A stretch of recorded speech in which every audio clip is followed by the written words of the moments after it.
ಜಗನ್ ಮಾಡಿದ ಕಂಪ್ಲೇಂಟ್ನ ಕೇಳಿ cinema theatre owner Lokesh ಗಟ್ಟಿ ವಾಯ್ಸಲ್ಲಿ ಸಾಮ್ರಾಟ್ಗೆ ಆಚೆ ಹೋಗೋಕ್ ಹೇಳ್ದ. ಸಾಮ್ರಾಟ್ ಕೈ ಆಟೋಮೆಟಿಕ್ ಆಗಿ ಮುಷ್ಟಿಗಟ್ತು. ಫಸ್ಟ್ ಆಫ್ ಆಲ್ ನಾನು ಇವ್ರಿಗೆ ಯಾವ ತೊಂದರೆನೂ ಕೊಟ್ಟಿಲ್ಲ. ತೊಂದರೆ ಕೊಡ್ತಾ ಇರೋದು ಅವರು. ನಾನೇನು ಟಿಕೆಟ್ ಇಲ್ಲದೆ ಮೂವಿ ನೋಡೋದಕ್ಕೆ ಬಂದಿಲ್ಲ.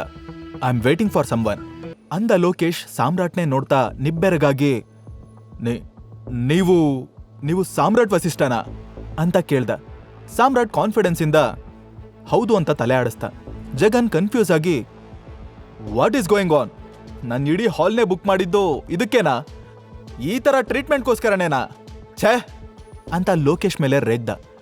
ಲೋಕೇಶ್ ಐಬ್ರೋಸ್ ರೈಸ್ ಮಾಡಿ ಒಂದ್ ನಿಮಿಷ ಯಾವ ಹಾಲ್, ಯಾವ show?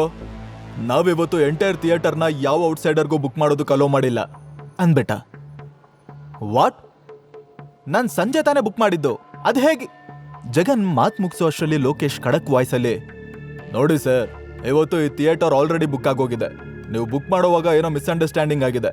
Don't worry, the booking will be cancelled.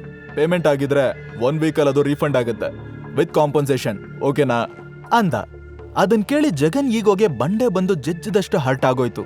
ಹಾಗೆ ಸಾಮ್ರಾಟ್ ಕಡೆ ನೋಡ್ತಾ ಸ್ಮೈಲ್ ಮಾಡ್ಕೊಂಡು ಮಿಸ್ಟರ್ ಸಾಮ್ರಾಟ್,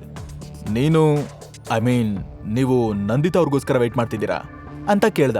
ಅವನ್ ಬಾಯಿಂದ ನಂದಿತಾ ಅಂತ ಹೆಸರು ಕೇಳಿ ಸಾಮ್ರಾಟ್ ಕ್ಯೂರಿಯಸ್ ಆದ. ಹೌದು, ಬಟ್ ನಿಮ್ಗೆ ಹೇಗೆ ಗೊತ್ತು? ಸಾಮ್ರಾಟ್ ಕೇಳ್ದ. Sir please come with me. Lokesh confuse ಆಗಿರೋ ಸಾಮ್ರಾಟ್ನ ಒಳಗಡೆ ಕರ್ಕೊಂಡು ಹೊರಟ. ಅದನ್ನ ದೂರದಿಂದಾನೇ ನೋಡಿ ಜಗನ್ಗೆ ಹೊಟ್ಟೆಲಿರೋ ಜ್ವಾಲಾಮುಖಿ ಬಾಯಿಗೆ ಬರ್ತಿರೋ ಹಾಗೆ ಫೀಲ್ ಆಯ್ತು. ಈ ಕಡೆ ಲೋಕೇಶ್ ಸಾಮ್ರಾಟ್ನ ಒಳಗಡೆ ಕರ್ಕೊಂಡು ಬಂದ. ಅಷ್ಟರಲ್ಲಿ ಲೋಕೇಶ್, ನಂದಿತಾ ಇಷ್ಟರಲ್ಲೇ ಬರ್ಬೇಕಿತ್ತು ಮಿಸ್ಟರ್ ವಸಿಷ್ಠ, ಇನ್ನೂ ಯಾಕೆ ಬಂದಿಲ್ಲ ಅಂತ ಗೊತ್ತಾಗ್ತಿಲ್ಲ. ಈ ವ್ಯಕ್ತಿನೂ ತಮ್ಮ ಗ್ರೂಪ್ ಅವನೇ ಅಂತ ಗೊತ್ತಾಗೋದಕ್ಕೆ ಸಾಮ್ರಾಟ್ಗೆ ಜಾಸ್ತಿ ಟೈಮ್ ಬೇಕಾಗ್ಲಿಲ್ಲ. ಸೊ ತನ್ನ ಐಡೆಂಟಿಟಿ ಮರೆ ಮಾಡೋ ಅವಶ್ಯಕತೆ ಇಲ್ಲ ಅನ್ಕೊಂಡು ಲೋಕೇಶ್ ಭುಜ ಎತ್ತಿ ಕಣ್ಣಲ್ಲಿ ಕಣ್ಣಿಟ್ಟು ನೋಡ್ತಾ, ಯಾರ್ ನೀವು? ನಾನು ಅವತ್ತು ರಾತ್ರಿ ಸಂಜೆನ ನನ್ನ ಪಾರ್ಟಿ ಕರೀಲೇಬಾರ್ದಾಗಿತ್ತು, ನನ್ನಿಂದಾನೆ. ನಿಮ್ಗೆ ಡ್ಯಾಡಿ ಹೇಗೆ ಗೊತ್ತು? ಸಾಮ್ರಾಟ್ ನೇರವಾಗಿ ಕೇಳ್ದ. ಲೋಕೇಶ್ ಕುತೂಹಲದಿಂದ, ನನ್ಗೆಲ್ಲ ಗೊತ್ತು, ಆದ್ರೂ ನೀನ್ ನನ್ನನ್ನು ಕಂಡು ಹಿಡಿಲಿಲ್ವಲ್ಲ? ಚಿಕ್ಕ ವಯಸ್ಸಲ್ಲಿ ಅಂಕಲ್ ಅಂತ ಯಾವಾಗ್ಲೂ ನನ್ನ ಹೆಗ್ಲು ಮೇಲೆ ಇರ್ತಿದ್ದೆ, ಇದೆಲ್ಲ ಮರ್ತ್ಬಿಟ್ಯಾ? ಸಂಜಯ್ ವಸಿಷ್ಠ ಅನ್ನೋದು ಬೆಂಗಳೂರು ಅಂಡರ್ ವರ್ಲ್ಡ್ ಅಲ್ಲಿ ಒಂದು ಬ್ರ್ಯಾಂಡ್ ನೇಮ್ ಆಗ್ಬಿಟ್ಟಿತ್ತು. ಅದಕ್ಕೆ ತಕ್ಕನಾಗಿ ಅಷ್ಟೇ ಶತ್ರುಗಳ ಪಡೆನೂ ಹುಟ್ಕೊಂಡಿತ್ತು. ಅವರಿಂದಾನೆ ಸಾಮ್ರಾಟ್ ತನ್ನ ತಾಯಿನ ಕಳ್ಕೊಳ್ಳೋ ಹಾಗಾಗಿದ್ದು. ಹಾಗಾಗಿ ಅಟ್ ಎನಿ ಕಾಸ್ಟ್ ಸಾಮ್ರಾಟ್ನ ಪ್ರೊಟೆಕ್ಟ್ ಮಾಡಬೇಕು ಅನ್ನೋದೇ ಸಂಜಯ್ ಉದ್ದೇಶ ಆಗಿತ್ತು. ಸಾಮ್ರಾಟ್ ಹಳೆ ನೆನಪುಗಳನ್ನ ಮೆಲುಕು ಹಾಕ್ತಾ ನಿಂತಿದ್ದ.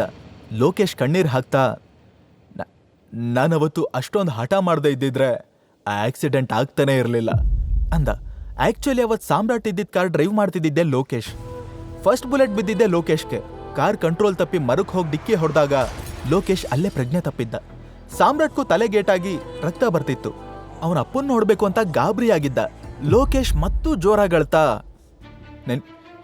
ನಿನಗವತ್ತು ನಡೆದಿದ್ದೆಲ್ಲ ನೆನಪಿದ್ಯಾ ಟೈಗರ್ ಅಂತ ಕೇಳ್ದ. ಸಾಮ್ರಾಟ್ ಕೂಡ ಆ ಕಹಿ ನೆನಪುಗಳಿಂದ ವಾಪಸ್ ವಾಸ್ತವಕ್ಕೆ ಬಂದು, ಹಾ ನೆನಪಿದೆ, ನಾನ್ ನಿಮ್ಮನ್ನ ಲೋಕಿ ಅಂಕಲ್ ಅಂತ ಕರಿತಿದ್ದೆ, ನಿಮ್ಮಿಂದಾಗಿ ಇವತ್ತು ಅಂತ ಹೇಳ್ತಾ ಆಳ್ವಾಗಿ ಉಸಿರು ತಗೊಂಡು ಸೈಲೆಂಟ್ ಆಗ್ಬಿಟ್ಟ. Sorry tiger, I am really ಸಾರಿ.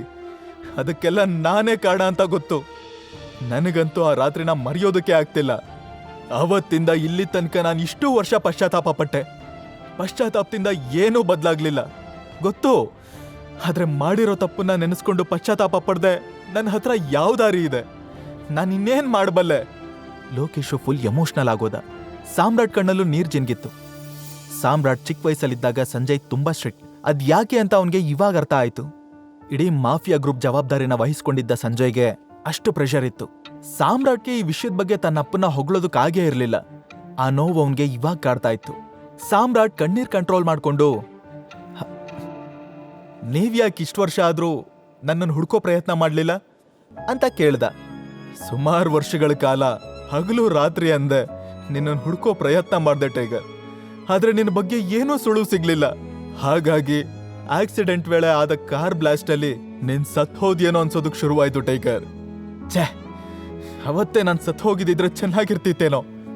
ಸಾಮ್ರಾಟ್ ಆ ಒಂದು ಕ್ಷಣಕ್ಕೆ ಡಿಸಪಾಯಿಂಟ್ ಆಗಿ ಹಿಂದೆ ತಿರುಗಿ ಹೇಳ್ದ, ಟೈಗರ್ ಬಿಡ್ತೋನು, ನಿನ್ಗೇನೂ ಆಗ್ಬಾರ್ದು, ನೀನ್ ಚೆನ್ನಾಗಿರ್ಬೇಕು. ನೀನ್ ಏನೇ ಶಿಕ್ಷೆ ಕೊಟ್ರು ಅನ್ಭವಿಸೋದಕ್ ನಾನ್ ರೆಡಿ. ಒಂದ್ ವಿಷಯ ನೆನ್ಪಿಟ್ಕೋ, ನೀನ್ ಯಾವತ್ತೂ ಒಂಟಿ ಅಲ್ಲ, ನಿನ್ ಜೊತೆ ನಾನಿದ್ದೀನಿ. ಈ ನಿನ್ ಲೋಕಿ ಅಂಕಲ್ ನಿನ್ಗೋಸ್ಕರ ಏನ್ ಬೇಕಾದ್ರೂ ಮಾಡ್ತಾನೆ. ತನ್ ಪ್ರಾಣ ಬೇಕಾದ್ರೂ ಕೊಡ್ತಾನೆ ಅಂತ ಹೇಳ್ತಾ ಕಾಲಿಗೆ ಬೀಳೋದಕ್ ಹೋದ. ತಕ್ಷಣ ಸಾಮ್ರಾಟ್ ಅವನನ್ನ ಮೇಲಕ್ಕೆತ್ತಿ, ನೀವು ನನ್ಗೋಸ್ಕರ ಏನ್ ಬೇಕಾದ್ರೂ ಮಾಡ್ತೀನಿ ಅಂದ್ರೆ ಈ ತರ ಕಾಲಿಗೆ ಬೀಳ್ಬೇಡಿ.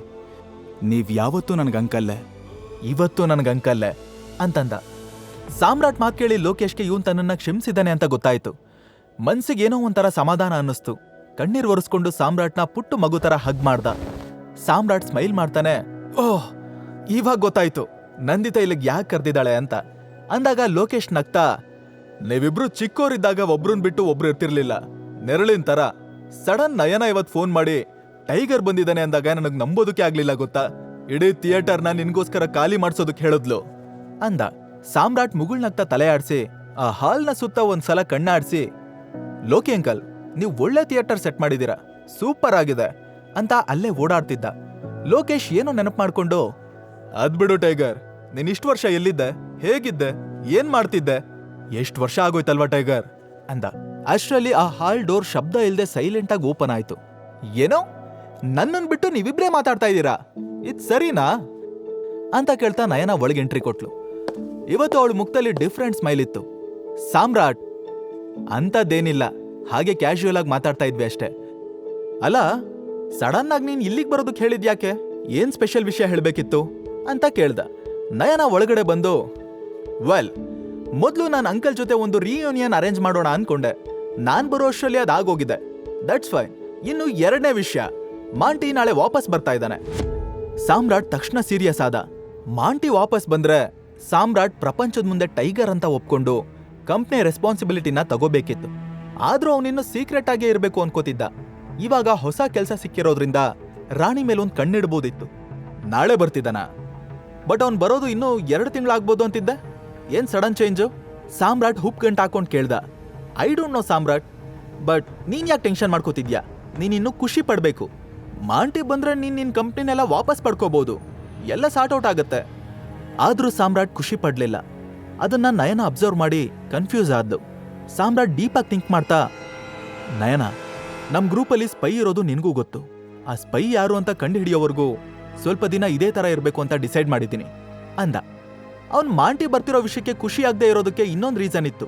ಮಾಂಟಿ ಇಷ್ಟು ಸಡನ್ ಆಗಿ ಹೊರಟು ಬರ್ತಿದ್ದಾನೆ ಅಂದ್ರೆ ತಾನು ವಾಪಸ್ ಬಂದಿದ್ದೀನಿ ಅಂತ ಗೊತ್ತಾಗಿರ್ಬಹುದು ಅನ್ನೋ ಡೌಟ್ ಅವನ್ ತಲೆಯಲ್ಲಿ ಹೋಗಿತ್ತು. ನಯನ ತಲೆ ಕೆರ್ಕೊಂಡು, ಓಕೆ ಸಾಮ್ರಾಟ್ ನಿನ್ನಿಷ್ಟ, ಬಟ್ ಈ ಮಾಂಟಿ ಯಾಕೆ ಸಡನ್ ಆಗಿ ಪ್ಲಾನ್ ಚೇಂಜ್ ಮಾಡ್ಕೊಂಡು ಬರ್ತಿದ್ದಾನೆ ಅಂತಾನೆ ಅರ್ಥ ಆಗ್ತಿಲ್ಲ ಅಂತ ಕನ್ಫ್ಯೂಸ್ ಆದ್ಲು. ಸಾಮ್ರಾಟ್ ಅದ್ರಲ್ಲಿ ಅರ್ಥ ಮಾಡ್ಕೊಳ್ಳೋದಕ್ಕೇನಿದೆ, ಅವ್ನ್ ಎಂತ ಮೂಡಿ ಪರ್ಸನ್ ಅನ್ನೋದು ನಿನ್ಗೆ ಹೊಸ ವಿಷಯನ? ಅವ್ನ್ ಯಾವಾಗ ಎಲ್ಲಿಗೆ ಬೇಕಾದ್ರೂ ಹೋಗ್ತಾನೆ ಬರ್ತಾನೆ, ಅಂತದ್ರಲ್ಲಿ ಇಲ್ಲಿಗೆ ಬರ್ತಿರೋದ್ರಲ್ಲಿ ಆಶ್ಚರ್ಯ ಏನಿದೆ ಬಿಡು ಅಂದ. ನಯನ ಮನ್ಸಲ್ಲಿ ಬರ್ತಿದ್ದ ಡೌಟ್ನ ಸಾಮ್ರಾಟ್ ಮೊದ್ಲೇ ಕ್ಲಿಯರ್ ಮಾಡ್ಬಿಟ್ಟಿದ್ದ. ನಯನಾಗೆ ಮತ್ತೆ ಡೌಟ್ ಬರ್ಲಿಲ್ಲ. ಆಗ ನಯನ ಸಾಮ್ರಾಟ್ ಕಣ್ಣಲ್ಲೇ ಕಣ್ಣಿಟ್ಟು ನೋಡ್ತಾ, ಹಾಗಾದ್ರೆ ಈಗೇನ್ ಮಾಡ್ಬೇಕು?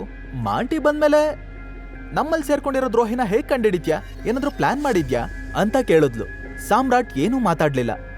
ಉತ್ತರ ಹುಡುಕ್ತಿರೋಂತರ ಅವಳು ಕಣ್ಣನ್ನೇ ನೋಡ್ತಾ ಯೋಚನೆ ಮಾಡ್ತಿದ್ದ. ಹತ್ರದಲ್ಲೇ ನಿಂತಿದ್ದ ಲೋಕೇಶ್ ಕೂಡ ಪರಿಸ್ಥಿತಿನ ಅರ್ಥ ಮಾಡ್ಕೊಂಡು ಯೋಚಿಸೋದಕ್ ಶುರು ಮಾಡ್ದ. ಮಾಂಟಿ ಬಂದ್ಮೇಲೆ ಟೈಗರ್ ಇಡೀ ಪ್ರಪಂಚದ ಮುಂದೆ ತನ್ನ ಐಡೆಂಟಿಟಿನ ಎಕ್ಸ್ಪೋಸ್ ಮಾಡ್ತಾನ. ಆ ಸ್ಪೈನ ಹೇಗ್ ಕಂಡಿಡಿತಾನೆ? ಮಾಂಟಿ ಅವನಪ್ಪ ರಾಣನ್ ತರಾನೇ ಸಾಮ್ರಾಟ್ನು ಮುಗ್ಸೋ ಪ್ಲಾನ್ ಮಾಡ್ತಾನ. ಈ ಎಲ್ಲಾ ಕ್ಯೂರಿಯಸ್ ಪ್ರಶ್ನೆಗಳಿಗೆ ಉತ್ತರ ಬೇಕು ಅಂದ್ರೆ ಮುಂದಿನ ಎಪಿಸೋಡ್ ಕೇಳಿಸ್ಕೊಳ್ಳಿ. ಈಗ ನೀವು ಪಾಕೆಟ್ ಎಫ್ಎಂ ನಲ್ಲಿರೋ ಎಲ್ಲಾ ಶೋಗಳನ್ನ ಈಸಿಯಾಗಿ ಕೇಳಬಹುದು. ಈಗಲೇ ಡೌನ್ಲೋಡ್ ಮಾಡಿ ಪಾಕೆಟ್ ಎಫ್ಎಂ ಮತ್ತು ಕೇಳಿ ದೇಶ ವಿದೇಶದಲ್ಲಿ ಫೇಮಸ್ ಆಗಿರೋ ಟೈಗರ್ ರಿಟರ್ನ್ಸ್ ಅನ್ನೋ ಮೈ ನವಿರೇಳಿಸೋ ಕಥೆಯನ್ನ.